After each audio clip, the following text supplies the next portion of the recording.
but I still don't like Oh that color. my And then we God. flipped it, and then we was like, oh, Discolored pads, maggots in pads, Wait, what is going on with my body right now? and chemical burns from pads. These are the realities for many users of menstrual products, but specifically, always pads. Is there a quality control issue with feminine hygiene products? By the looks of those videos, one might think so. Dozens of other posts on social media show people sharing their own experiences with menstrual products. But before jumping to conclusions, it's important to take a deep dive into how these products are regulated and what they're actually made of. Now, why does this matter? Because at any given point each day, about 800 million women and girls are menstruating. The Harvard Women's Health Study found in 2023, 47% of participants use tampons and 46% use pads. Out of the most recognized brands, Always is at the top.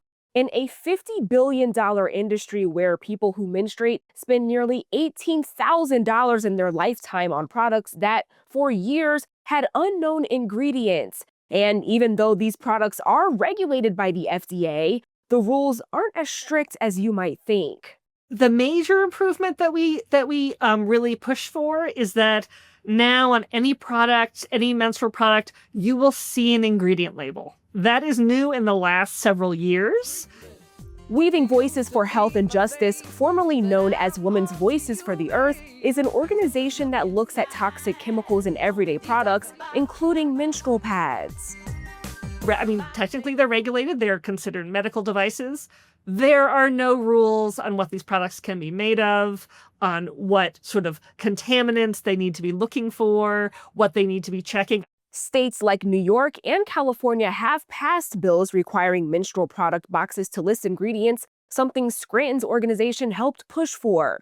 She says her team was one of the first back in 2014 to send pads to labs for testing, and the results were concerning. The chemicals that we found in our testing, those volatile organic compounds, you won't find any of those as ingredients on the label. And the companies are like, we're not intentionally putting those in there. So it's a matter of other products, whether it's coming off the plastics or maybe it's coming off the adhesive.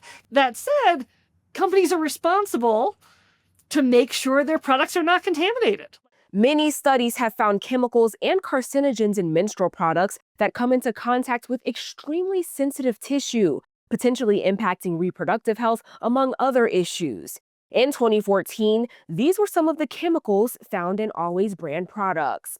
As for today's period panic on TikTok, we did reach out to Always, who directed us to their manufacturer, Procter & Gamble. We asked them twice specifically about Maggot Gate and reports of discolored pads.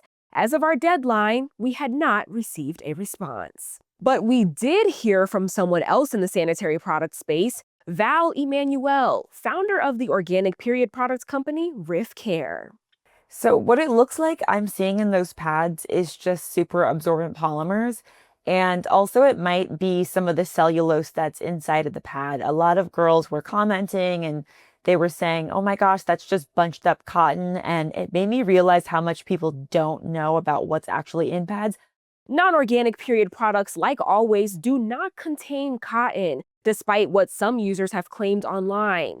It's either cellulose or those super absorbent polymers, or SAPs, that hold moisture, similar to what's used in diapers. But Emmanuel says there haven't been many studies on their effect on women's health, and that lack of research is exactly what pushed her and others to create organic alternatives. And I even had one friend who had, worn a pad to go into a sauna and it melted to her skin and ripped her skin off. And having to explain to her that, polyester was plastic and that's why your pad melted and, rips the skin off your vagina.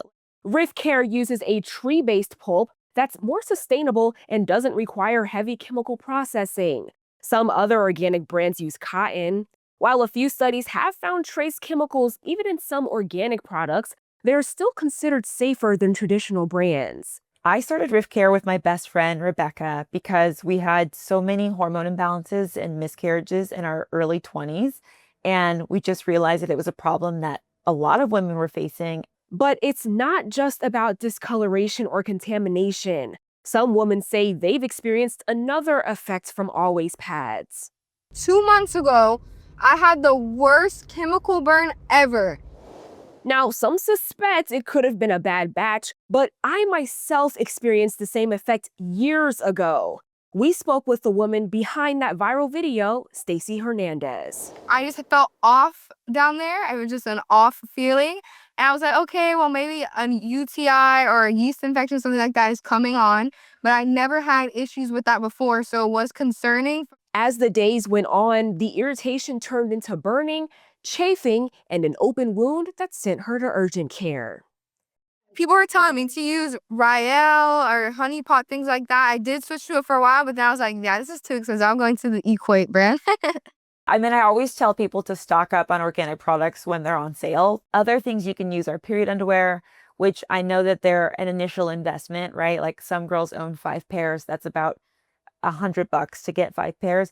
But at the same time, it's like that $100 is spent over the course of 5 years. The higher price of organic products comes down to the manufacturing process. At Riff Care, people were really concerned about things like BPA and PFA, but those are mostly chemicals that are used in the processing of like the polyacrylates and the polyesters.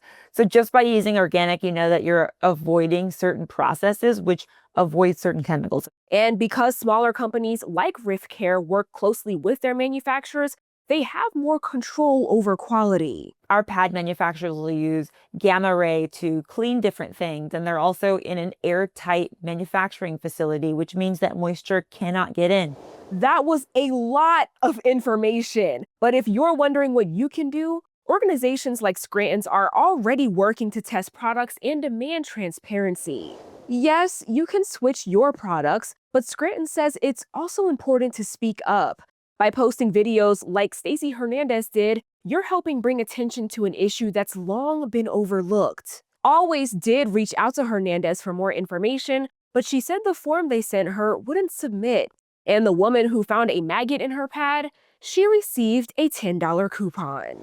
Scranton also says anyone can file a report with the FDA through the MedWatch form if they experience an adverse reaction.